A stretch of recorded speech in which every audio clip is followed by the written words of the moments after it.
বন্ধুরা, কেমন আছো? আশা করি ভালো আছো, সুস্থ আছো আর সাবধানে আছো। একটা কথা বলে নিই, মানে ভিডিও করার সময় যেই ক্যামেরাটা অন করেছি, মনে মনে ভাবলাম আমাকে লোকে পাগল ভাববে না তো, যে উলিকটে জামা পরেছি। আমাদের মুম্বাই প্রচণ্ড ঠান্ডা পড়ে গিয়েছে কয়েকদিন থেকে, সকালে আর সন্ধ্যাবেলায় ভালো ঠান্ডা পড়ে গেছে। সেহেতু সকালে স্নান টান করে আরও ঠান্ডা লাগছিল, পড়েছি। এখন আবার একটু ফ্যানটা চালিয়ে বসেছি, মানে না ঠান্ডা না গরম। আবার একটু পর থেকে আবার শুরু হয়ে যাবে ঠান্ডা, তো সুতরাং খুলিনি। তো যাই হোক, আমার পাঠ শেষ। এবার চলে এলাম ধবলাকে নিয়ে চলে এলাম। ধবলার মানে আজকের ভান্ডা তো ফটাস করে ফাটিয়ে দিল ওর দাদা। মাঝে মাঝে ওর দাদা না বুঝিয়ে দেয় ওর বাড়িতে ওর পজিশানটা কেমন আছে। কারণ আমি তোমার দেখছিলাম আর ভাবছিলাম, এ কী রে বাবা, মানে পয়সা আছে তাই যতটুকু করা যায় সেইটুকু কিন্তু করে, না হলে বোধহয় একে দূর ছাই ক্যামেরার সামনেই করে। তাহলে তোমার এমনি অফ ক্যামেরায় কেমন এর পজিশান। এরই যে আধো আধো কথা না, বাড়ির লোকও কিছু কিছু সময় পছন্দ করে না, সেটা বোঝা যায়। তো যাই হোক, আমার ছেলেও দেখছিল, দেখতে দেখতে বলছে, মাম্মি ও এইভাবে কথা বলছে কেন? আমি বললাম ওর ছেলে বড় হয়ে গেছে কিন্তু ও ছোট আছে। যাই হোক, আজকে প্রথম থেকেই বলি, ভিডিওটা শুরু করলো তোমার গাছ লাগাচ্ছে দাদা, আর ও না গাছ লাগাচ্ছিল না, যেখানে ঘুরতে গিয়েছিল, ঘুরে এসে তোমার টলিটা থেকে জামা কাপড় বের করতে করতে বলে কি না, এটা পরেছি ওটা পরেছি, এটা পরেছি ওটা পরেছি, কী হবে, বৌদি নিয়ে যাবে ওপরে। বৌদি নিয়ে গেল, ওটা তো দেখালো না, কাচলো না রেখে দিল, সেটা তো দেখালো না। তো যাই হোক, সেখানে গেল। তারপরে তোমার বৌদি খেতে বসে যখন নখটা দেখাচ্ছে, মানে ধবলা আর বৌদি একসঙ্গেই কিন্তু তোমার নেল বসিয়েছে, কিন্তু ধবলা ওর বৌদির নেলটা দেখাচ্ছিল উঠে গেছে। এই নেলগুলো কিন্তু জলের কাজ বলো বা একটু কাজের চাপ বেশি হলে কিন্তু উঠে যায়। ধবলা কিন্তু দেখালো যে বৌদির নেলটা উঠে গেছে, কিন্তু নিজেরটা ভালো আছে। কারণ বৌদিকে দিয়ে তো মাছ ধোয়া, কালকের ভিডিও দেখা গেছে, মাছ ধোয়া, কাপড় ধোয়া, ঘর মোছা, এগুলো তো বৌদিকে দিয়ে করানো যায় বা করানো হয়। সেহেতু কেন বেচারি নখ উঠবে না? মশলা করা, কুটনো কাটা সবই কিন্তু বৌদি করে। আর মা একটু খুন্তিটা ঘুটুর মুটু করে ব্যাস। আর মেয়ে তো লেকচার দিতেই ব্যস্ত, লেকচার মানে অসম্ভব লেকচার। দাদা গাছ বসাচ্ছে, তখন বলে কি না গাছটা গতি হলো, তখন দাদা বলছে হ্যাঁ তোর মতো মাসে মাসে তোকেও যেমন ধোলাই দিতে হয়, গাছকেও সেরকম পরিচর্যা করতে হয়। মানে মাসে মাসে ধোলাই যে খায় সেটা বোঝা যাচ্ছে। যেহেতু ক্যামেরার সামনে দাদা কিন্তু রাগ করে বলেও কিন্তু মুখে হাসিটা দেখালো, বা মাও কিন্তু তোমার থাম থাম থাম থাম এরকম একটা মানে পাশ থেকে বলছিল। আর ধবলা যেহেতু বুঝলো যে ক্যামেরার সামনে, সেহেতু আমি কি করি বলো, আমি কি করি, তুমি কিছু করো না। তো যাই হোক, সেটা বুঝলাম। সেকেন্ড হচ্ছে তোমার বৌদির ওইটা তো গেল। তারপরে বৌদির হয়তো বা এটা আমার ঠান্ডা লাগলে হয়, চোখ চুলকায়, এই চোখের এই কোনা দুটো না খুব চুলকায়। তো ওটা র্যাশ যাদের আছে তাদের বেশি হয়। আমার যেমন অ্যালার্জিটা যখন বাড়ে তখন এই দুটো কোনা চুলকায়, আর কোনা দুটোর এই এই যে ডিম্বাটা না একটু ফুলে ফুলে যায়। সেহেতু বৌদিটার হয়তো চোখে র্যাশ হয়েছে, সেহেতু খুজলি করছে। তো দাদা বকা দিচ্ছে, সেটাও ওকে ক্যামেরাতে বলতে হবে, দাদা বকা দিচ্ছে বৌদিকে। ওটা বকা বলে না, ওটা ভালোবাসা বলে। যে বারবার চোখটা চুলকিও না, চোখটায় জল দাও, এটা বলে ভালোবাসা। ও ভালোবাসা আর বকা কোনটা যে কোন সময় মানে বলতে হয় সেটাও এখন পর্যন্ত বোঝেইনি। এইভাবেই কিন্তু ও ওর সংসারটাকেও বুঝেছিল না। সন্দীপ যদি কিছু বলতো সেটাকে ওর বকা মনে হতো, কিন্তু সেটা ভালোবেসেই বলা হতো। যেমন দাদা বৌদিকে বলেছে যে চোখটা বারবার চুলকাবে না, চোখে জল মারো, সেটা ধবলা কি বলছে, দাদা বৌদিকে বকা দিচ্ছে যে বারবার চুলকাচ্ছে, বৌদি কথা শুনছে না সেই জন্য। তাহলে বোঝা যাচ্ছে বকা আর ভালোবাসাটা ও কিন্তু বোঝেই না। ও আবার উল্টিয়ে বলে যে আমাকে কোনোদিন বলেইনি যে ভালোবাসে। আরে বাবা, ভালোবাসা কি মুখে বলতে হয়? এই যে এই ছোট ছোট ছোট জিনিসগুলোই কিন্তু ভালোবাসা। মানে সবসময় গায়ে গা ঠেকে বসা, বা আমি তোমাকে ভালোবাসি, বা 24 ঘন্টা ঘরে দরজা দিয়ে বসে থাকা, সেটাই কি ভালোবাসা? ভালোবাসা, আমরা তো একার ঘরে থাকি, তবু কিন্তু মানে কোনো সময় আমরা দুজনে একসাথে বসি না। সব সময় চারজন ছেলে বন্ধু হিসাবে থাকি, যেহেতু ছেলেরা বাইরে থাকি তো কেউ নেই, সেই জন্য দুটো ছেলেকে আমরা বন্ধু হিসাবে মা বাবা চারজন মিলে সবসময় খাই দাই মস্তি করি, এমনকি আমরা চারজন ঘুমাইও একসাথে। কারণ ঘুমটাও আমি আলাদা ঘুমাতে দিই না ছেলেদের, কারণ ওদের একাকিত্বটা ফিল করতে দিই না। কারণ তারা ভাববে যে আমরা একা, মানে সব সময় আমরা মা বাবা দুই ছেলেকে, মানে দুইজনা, মানে আমার হচ্ছে ছোট ছেলে আর বাবার হচ্ছে বড় ছেলে, আবদারের সময় কিন্তু আবার উল্টোটা হয়ে যায়।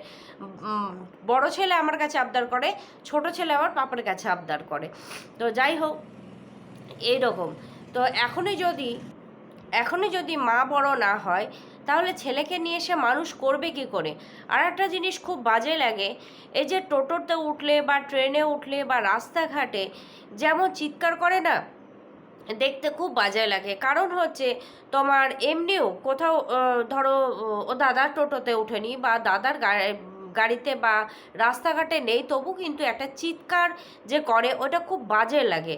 এই সরো সরো, সাইড সাইড সাইড সাইড, এই ডানে ডানে ডানে, এই বাই বাই, আমরা দেখবো না দেখবো না, আমরা খাবো না খাবো না, এই যে একটা করে না গাড়িতে বসে, এটা খুব বাজে, এটা খুব বাজে। কিন্তু বৌদিও করে না, মাও করে না। এই যে করে, মা একবার বারণ করতে পারে না যে এই রাস্তার মধ্যে চিৎকার করিস কেন রে, এই কথা বলতে পারে না? কিন্তু না, মা যেন টাকার কাছে একদমই বিক্রি হয়ে গেছে। দ্বিতীয়ত মানুষ করতে পারিনি, সব থেকে বড় কথা মানুষ করতে পারিনি। দেখো, মানুষ যে হাত পায়ে বড় হলেই যে মানুষ হবে সেটা না। একটা রাস্তাঘাটায় বেরালে একটা এত বড় মেয়ে, যে একটা বাচ্চার মা, সে যদি রাস্তায় যদি টোটোতে বসে, অটোতে বসে, ট্রেনে বসে চিৎকার করে, সেটা খুব খারাপ লাগে, খুব খারাপ লাগে। তো সেখান থেকে বলছি যে এখনও বড় হয়নি। আর দ্বিতীয়ত, চুরি ভালোই চুরি করতে পারে, টেকনিকটা খুব সুন্দর, অনেক দিন থেকে কিন্তু ফলো করছে সেই জিনিসটা নেওয়ার জন্য। একদিনে কিন্তু না, ও কিন্তু বলছে যে আমি অনেক দিন থেকেই ফলো করি। এমনকি একদিন টোটো দাঁড় করিয়ে উপড়াতে গিয়েছিলাম, উপড়াতে গিয়ে দেখলাম পাতাগুলো ছিঁড়ে গেল, সেই জন্য নিইনি। ঘুরে এসে বাড়ি থেকে একটা যন্ত্র নিয়ে এসেছে যেটা খুঁচিয়ে তোলা যায়, সেই যন্ত্রটা দিয়ে একটা গাছ চুরি করতে হবে ওকে। চুরি কাজটা কিন্তু খুব ভালোই পারে। একটা গাছ এত পয়সা, কত দাম নেয় বলতে পারো? একটা বাড়িতে, এই গাছটা তো আর এমনি হামনি হয়নি, যত সম্ভব ওইটা হচ্ছে রজনীগন্ধা। তো গাছটা তো আর এমনি এমনি হয়নি, গাছটা কেউ লাগিয়েছে। আর ও বললো রাস্তার ধারে, কখনো ওটা রাস্তার ধারে না, রাস্তার একটা যেখানে তুলছে দেখো একটা জবা গাছ আছে। আর দ্বিতীয়ত একটা মাটিতে একটু উঁচু করা আছে, মানে লেবেল করা আছে, এই পার্টটা রাস্তার, এই পার্টটা হচ্ছে জবা গাছ বা গাছের গোড়ায় ওই গাছগুলো আছে। তো ওই গাছগুলো যেহেতু বৃষ্টি পড়লেই গাছগুলো বেরাবে, এই গাছগুলো আবার সেই রসুনের কোয়ার মতো তলায় থাকে, এই জল পড়লেই আবার বেরোবে সেটা। এই গাছটা কত নাই বলো তো? তাহলে এই যে কেউ যদি দেখতো বা কেউ যদি দেখে ফেলে, ভিডিওটা তো অনেকে দেখে, যে গাছটা তুলে নিয়ে গেছে সেও ভাববে যে আমার গাছটা তুলে নিয়ে গেছে, তাহলে সে বসিয়েছে একটা গাছ, সেখান থেকে তুমি খুঁড়ে তুলে নিয়ে আসছো, এটা খুব ভালো কাজ। আর দ্বিতীয়ত হচ্ছে আবার ক্যামেরাতে শো করছে, তাহলে কি শিখাচ্ছে? এটা কি শিখাচ্ছে সমাজকে? যে পরকীয়া করো, পরকীয়া করে এরকম বেলাল্লাপনামো করো, এরকম খাও দাও ঘুরো, এইরকমভাবে চুরি করো। আর সকালবেলায় উঠে খাওয়া দাওয়াটা তো ভালোই হলো, পাবদা মাছ, তারপরে তোমার কি শাক, কচু শাক করেছিল, পাবদা মাছ, এটা ওটা খাওয়ার পরেও, তারপরেও বলে কি না আমার খাওয়া দাওয়াটা ঠিক হয়নি। পাবদা মাছ খাওয়ার পর, পাবদা মাছ হচ্ছে শস্য দিয়ে করেছে, শস্য দিয়ে খাওয়ার পর অটোমেটিক আমরা একটু ভয় পাই অন্য কিছু খেতে। কিন্তু মানে এ হচ্ছে খাওয়া দেওয়া ঘোরাফেরা ছাড়া কিছুই মানে ভালো লাগে না ওর। ও নিজেও বলল লাস্টের দিকে যে আজকে শরীরটা সকাল থেকে খুব খারাপ করছিল, কিন্তু বাইরে ঘুরে এসে খেয়ে দিয়ে এসে শরীরটা এখন ভালো লাগছে। তার মানে একে আর ঘরে রাখা যাবেই না, কারণ ঘর ওর ভালোই লাগে না। ঘর সংসার, বাধ্যবাধকতা, তোমার ছেলে মানুষ করা, এগুলো ওর ভালো লাগে না। ওর ভালো লাগে উড়নচণ্ডীভাবে ঘুরে বেড়ানো, যেই জায়গায় কোনো বাধা থাকবে না, নিষেধ থাকবে না, যেখানে কোনো তোমার কি বলবো গণ্ডি থাকবে না, আয়ত্ত থাকবে না, সেখানে ওর ভালো লাগে। এই যে ঘুরে ফিরে এলো, বাড়িতে একটু না বসতেই শুরু হয়ে গেল আবারও আমাকে, ঘরে খাওয়ার পরেও শরীরটা খারাপ, তারপরেও কিন্তু আমাকে বাইরে খেতে যেতে হবে। কি খেলো? সিঙ্গারা। এই কিছুদিন আগে বলছিল সিঙ্গারাটা কিন্তু সমস্যা, সমস্যা বলেই কিন্তু আমি সমস্যা বলি, সমস্যা বলি না। বাইরে তো সিঙ্গারাকে সমস্যা বলে, তো আমি সমস্যা বলি না, সমস্যা বলি, কারণ খেলে গ্যাস হয়, অম্বল হয়, সেজন্য একে আমার সমস্যা। আর দ্বিতীয়ত সেদিন সুরাট থেকে সিঙ্গারা টেনে নিয়ে গেছে কলকাতায়। সুরাটে থেকে তোমার দিল্লিতে গিয়েছিল, দিল্লিতে ওরা 2-4 ঘন্টা ছিল, সে এসিতে থাকুক আর যাই থাকুক, সেটা এখানে ছিল। ওখান থেকে আবার ট্রেনে জার্নি করে একদিন পর তারা কিন্তু কলকাতায় নেমেছে। কলকাতায় নামার পরেও কিন্তু তারা 2-3 ঘন্টা গাড়িতে ট্রাভেল করে ঘরে গেছে, তাহলে সেই সিঙ্গারাটা নিয়ে গেছে। পরের দিন বের করেছে সিঙ্গারাটা, বের করে বলছে তোর কপাল খুব খারাপ, তোকে কেউ খেতে পারলো না, তোকে ফেলেই দিতে হবে, ওই পুকুরে ফেলা ছাড়া আর গতি নেই। এটা প্রত্যেকে জানি, একটা সিঙ্গারা তোমার 3 দিন ট্রাভেল করছে, আর এসিতে করুক আর যাই করুক ট্রাভেল করছে। দ্বিতীয়ত কলকাতা থেকে যে ভ্যাপসানি গরম, সেই গরমে তারা গিয়েছে বাড়িতে, এসি চালিয়ে যাক না কেন তবুও তারা বাড়ি গিয়েছে। ওই সিঙ্গারাটা 3 দিনের সিঙ্গারা নিয়ে যাচ্ছে বাড়িতে। কি আনাড়ি মার্কা বলতে পারো, কি আনাড়ি মার্কা, যেমনি মা আনাড়ি তেমনি মেয়ে আনাড়ি। ওই সিঙ্গারা টেনে নিয়ে গেছে বাড়িতে, তারপরে আবার সেই দিন বের করিনি, পরের দিন বের করে বলছে তোকে আর খাওয়া গেল না, তোর কপালটা খুব খারাপ, তোকে ফেলেই দিতে হবে, না খেয়ে ফেল। আবার আজকেও তাই, ভিডিওটায় সিঙ্গারা খাচ্ছে, তাতে আবার ফুটো করে টক জল দিয়েছে, দিয়ে খাচ্ছে, আর বৌদি আর দাদা ঘুগনি খাচ্ছে। তো খাওয়া দাওয়া হলো, খাওয়া দাওয়ার পর এলো, এসে মানে এদের খাওয়া আর ঘোরা এ দুটো ছাড়া আর কোনো গতি নেই। বাড়ির কথা কোনো সময়, ফ্ল্যাটের কথা তো আর বলে না, যে ফ্ল্যাটগুলো আমার কি, মানে ফ্ল্যাটের জিনিসগুলো আমার কি হচ্ছে, গাছপালাগুলো আমার কি হচ্ছে, বাড়িতে সন্ধ্যাবাতি পড়ছে না, ঠাকুর পুজো করলাম।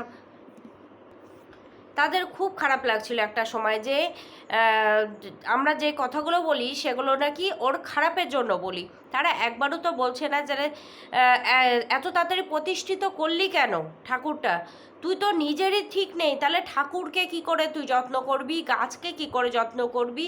মানে এমন দেখালো গাছপালা নিয়ে মনে হচ্ছে সংসার ধর্ম একদম শুরু করে দিবে বোধহয়।